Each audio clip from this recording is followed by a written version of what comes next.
Well, it's my privilege to discuss this fascinating topic about whether AI is a threat to intellectual property with Dr. Abdulaziz Alswailem, the CEO of the Saudi Intellectual Property Authority. So it's a pleasure to have this conversation with you, sir. Thank you, John, and Assalamu alaikum for everybody, Masā al-Khair for everybody. Thank you very much. Thank you for having me here, John, as well. Let's begin, if you could tell us, what is the work of the Saudi Intellectual Property Authority? Okay, maybe let me start with just 6 years after the establishment of Saudi Arabia. When the first law of IB was announced, it was about the trademarks. And since then, we moved on in the IB and in IB regulations on Saudi Arabia until the Vision 2030. The Vision 2030 put the IB in the core of the vision because we believe that we cannot succeed with the vision without having a very strong IB regime here in Saudi Arabia and without the very well establishment of IB in Saudi Arabia. So 2018, Saudi Authority of Intellectual Property established to bring everything related to IB under one umbrella. And that's also including the enablement of IB and also the enforcement of IB, which I like to call it the IB respect, because we need also people to respect the IB. And this will fulfill the value chain of IB: creation, administration, commercialization, and enforcement.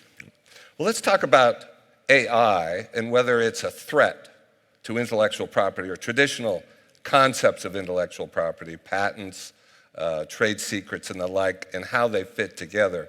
You know, there is a phenomenon that you can't patent something that's simply made by a machine. I think that's true under the laws of every country in the world. You and I have spoken. I know that's true in the US, and you've told me that's true in Saudi Arabia as well.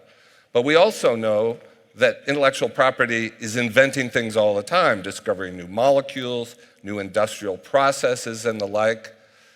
But you can't patent those. I mean, is that a threat to patent law? How does one think about that? Okay, that's very good, because just before I step in here in this stage, I asked ChatGPT how he defined, or she, I don't know, defined IP, and if the AI can get the IPs as intrinsic. And the answer was the IP is a creation of a human, innovation and also creation and creativity. And that's why in Saudi Authority of Intellectual Property, we look at this issue from the different angles. We know that IP are patents, designs, trademarks, trade secrets, plant varieties and designs of electrical circuits, and also we have the copyright in different fields of the copyrights, and we cover all of these. So how can we integrate the AI and look at the AI from different angles? We look at it from 3 different angles. The first one, AI as a tool for us as an IB office, so we can use this tool to accelerate and to increase the quality of our activities, and as a tool for the individuals and companies, SMEs, to assure that they can increase the quality of their work and also to submit their files in a very fast way, and also to assure that they can use high-tech and high-quality work in this field. And this is very highly welcomed product and activities. And also we look at the AI as a tool for us to examine the product. If the attorneys and offices, they use AI to submit their files, we should use the same tools and the same technology to assure that we can have the same way to examine their technologies. Nowadays, we have also AI to accelerate our activity in the trademarks. So we use the AI for the image recognition, and this will help us to know if there is any trademark registered earlier, either here in Saudi Arabia or internationally. But when it comes to AI as inventor or creator of the work, then the big question came, can we submit or accept AI as an inventor? Because the national law and even the international regulations, they link it with the humanity. So that's why until now, neither here in Saudi Arabia nor internationally, there is a clear, solid regulations related to how can we handle applications submitted by AI. when it's linked with the humans, we accept this for sure, and we assure that there is a kind of certain level of creativity using AI to submit the products. But we cannot accept that if we ask AI to generate a photo of the FII in FII 20, and then we submit this paper to be granted as a copyright, because there is a very limited of human Must be efforts. must be a human in the loop. Yes. In the creation. And that's why we'd like to add H to AI, wherever Yes. we'd like to add it. Is it HAI or AHI, wherever, but there should be H within this forum. Right.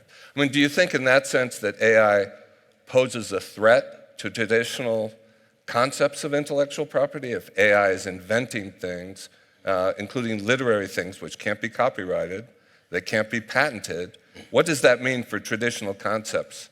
Well, I think it's an advantage. Let me share with you these figures. Only 3% of the total patents registered internationally reach the market.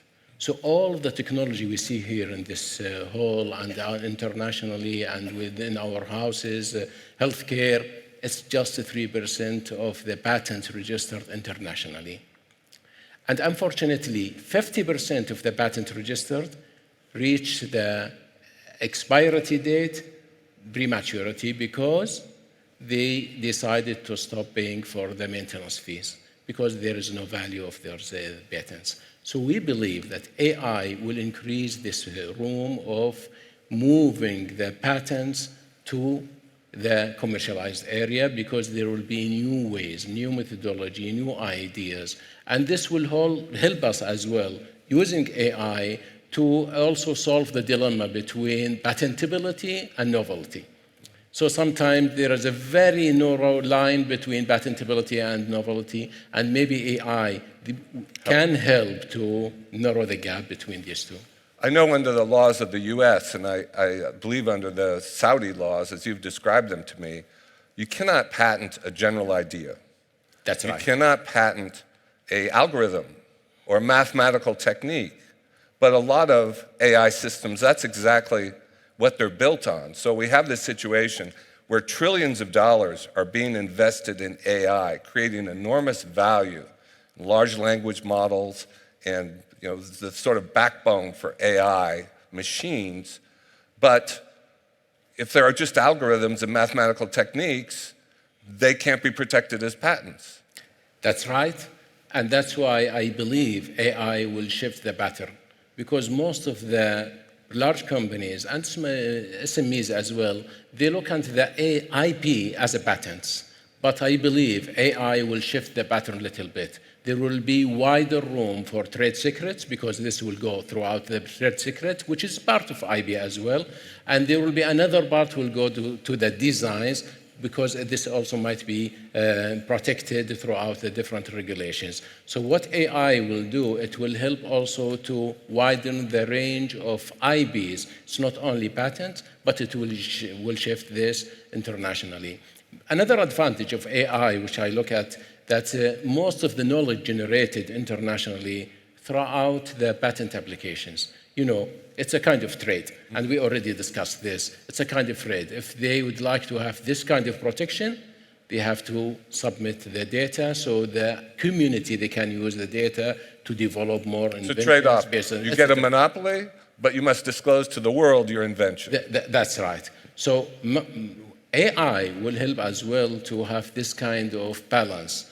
Last year, 3.45 million patents filed internationally. 70% of those from Asia.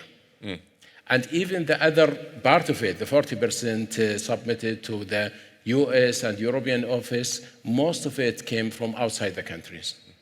So the idea about the innovation gap, which is happening now, I think AI will help to rebalance and to assure that there are kind of tools which help everybody, if they have the capability and ability, they can also generate new IPs, either patents, designs, copyrights, wherever they would like to go. How about international recognition of inventions and protection? AI and IP generally, IP is a creature of national borders, national intellectual property laws. AI doesn't recognize borders. Does this create certain problems in terms of international IP enforcement? It is, and that's why there is rules within the IP offices that every office they can protect within their borders. They cannot go outside the border, and this is also most of the treaties and regulations. So what if there is cross-border infringement? And let's take the piracy for the movies and many other issues. Whenever it happens, then either throughout AI or using any other infringement or piracy methodology, now I think there will be a new methodologies to be developed throughout the international collaboration to assure that we can work together. WIPO, they already announced what they call WIPO Leaks, and this is also to submit more information about the methodologies, ways, and the way to those who are infringing IPs, so we can share information. But I believe this is not enough, because we need also to increase the level of protection, because once we increase the level of protection, we'll get more trust from the individuals and from the companies, and this will be reflected in our economy as well. What is the kingdom doing in terms of international cooperation and entering into treaties and agreements about enforcement and recognition of intellectual property? Well, this is maybe once we started SIPE, Saudi Authority of Intellectual Property, 2018, Saudi Arabia at that time, we joined just 4 treaties. Nowadays, while we are talking, we joined 14 treaties. So we managed to increase the number by far to assure that we are within the average. If we look at the G20 countries, the average treaty it will be 17. And next year, we'll reach the 17 treaty. And maybe the good news, in this hall, in 2 weeks, we'll have another international treaty to be adopted here in Saudi Arabia, and I'm hoping that it will be Riyadh Treaty for Design. It will be a new treaty to assure that there is a global agreement about the minimum requirements to submit to end up with a design patent or design IP, and this treaty also to be discussed here in Saudi Arabia. I mean, is your office involved in cooperation with similar authorities in other countries, the U.S., the Patent and Trademark Office and the like, similar authorities in other countries? This will bring me to the challenges, because one of the ways offices to overcome this challenge is to increase their activity and also to maintain the speed. And that's why we move on to the collaboration throughout the countries. So bilateral collaboration with different offices, now this is the trend.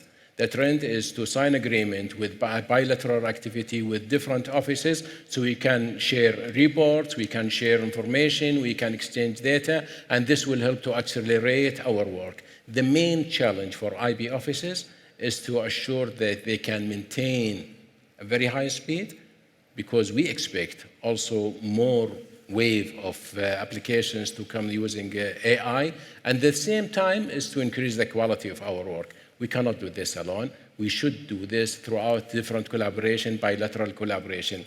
And I believe in the future, there will be also regional collaboration just to assure that there will be region-to-region collaboration. So whatever is submitted to this country, we can share the reports with the other country, and this will accelerate and increase the speed of our productivity. Okay. Well, thank you, Dr. Aziz. Thank you very much. It's been a pleasure speaking with you. I appreciate your insights and sharing your knowledge with us. Thank you. Thank you. Thank you for having me. Thanks a lot. Thank you. Thank you so much. It's a pleasure. Thank you.